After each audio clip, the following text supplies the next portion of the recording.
Brands have taken community from MySpace to their place. How has community changed? Hi, I'm Tanya Hall with ZDNet, and we're joined by Rob Howard, who is the founder of Daily Story and former founder of Telligent, the community platform that powered MySpace, Microsoft, Dell, and others. Welcome, Rob. Hey, Tanya, it's great to be here. What is Daily Story?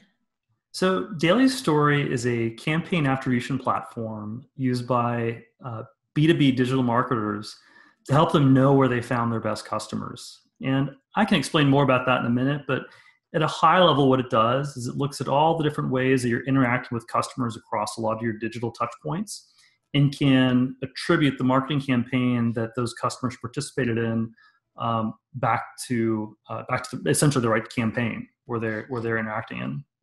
Is that essentially what you did at Telligent as well, which has been around for many years, since the beginning of community?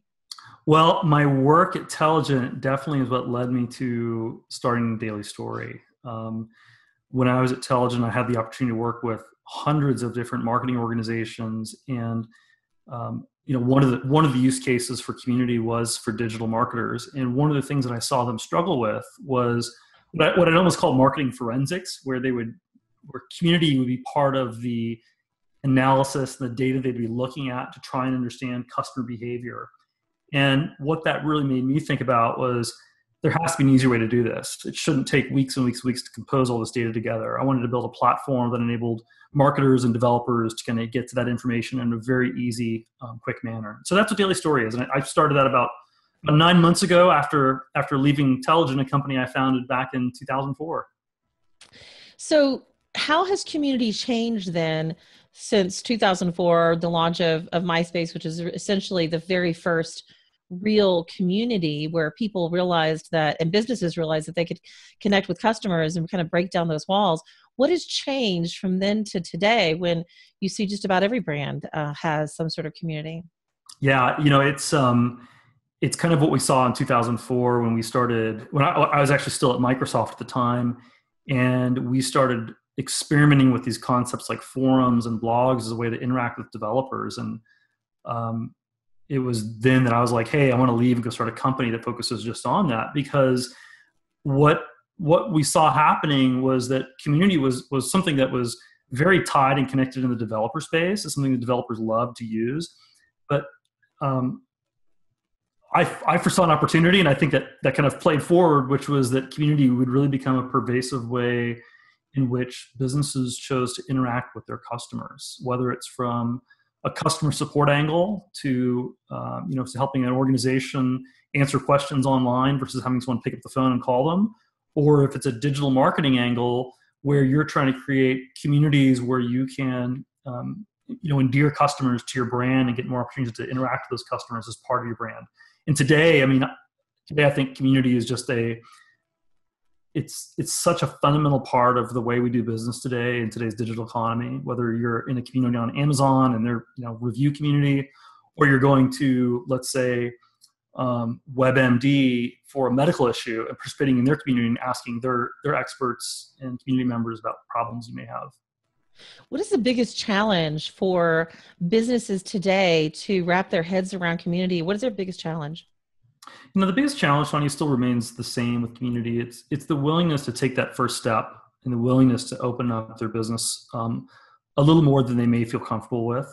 A lot of organizations are very hesitant at first, if they've never had any experience with community, to start doing some of the most fundamental things like publishing some information in their community, publishing podcasts in their community, publishing video in their community, or even going in and answering questions. And they're also sometimes fearful about the way customers may react negatively in their community. And what is just shown time and time again is that community is such an incredible asset where your advocates, customers who love your product or just have feedback about your product, are going to go and they're going to spend time with your brand. They're going to give you feedback. They're going to tell you what they're looking for, and it creates an opportunity for you as a company to really listen to your customers. And so, just the biggest hurdle is just taking that first step, is being willing to try it. How are brands who have a community and they focus on internal management of their customers, how are they using the data that they're collecting from the community? So that's a great question. That's One of my fundamental beliefs when I had started Intelligent was that while the community itself was interesting, the data was really what told an amazing story about customer behavior, customer problems, issues, satisfaction. You could use all of that to really shape an understanding of who your customer was, what that customer journey looked like, and the types of behaviors they may take as they go through other transactional parts of your business. So one great example there would be we did some work with Dell. It was probably several years ago now when I was still at Intelligent, where we did some analysis for them and discovered that people who participated in their community spent 24% more on their cart when they were checking out than people who did not participate in their community. So obviously there's a high interest in by Dell saying, hey, let's get more people to participate in our community. The problem with that, though, from an analytics point of view, is that type of data was what I called marketing forensics. It took weeks and weeks to get to across multiple systems, across Salesforce, across the community, across the website, and it couldn't be replicated on kind of an ongoing basis. And actually that very story is the story that kind of got me interested in what Daily Story has become, which is a tool to help organizations do just that, understand the analytics behind digital touch points across their different web properties or communities or social properties, whatever they may be.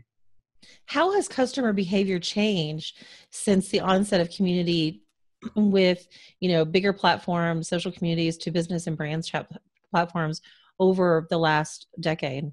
Oh, I mean, it's changed radically. Like I said, it's gone from being something that was the best way to put it is it went from being something that was a link on your website, like somewhere else you'd send people to go, to the more forward-thinking organizations now see it as completely integrated with their entire web experience. So when I'm browsing the website, I'm getting suggestions for topics in the community that I should look at. If I'm on a page and I have questions, there's an opportunity to ask questions typically somewhere on that website, again, with a community interaction. All that's accomplished through a lot of the kind of APIs and platformization that communities have gone through. That's something that, I have to say I'm really proud of something that Intelligent did back in the day, because we made a huge investment early on in APIs and webhooks.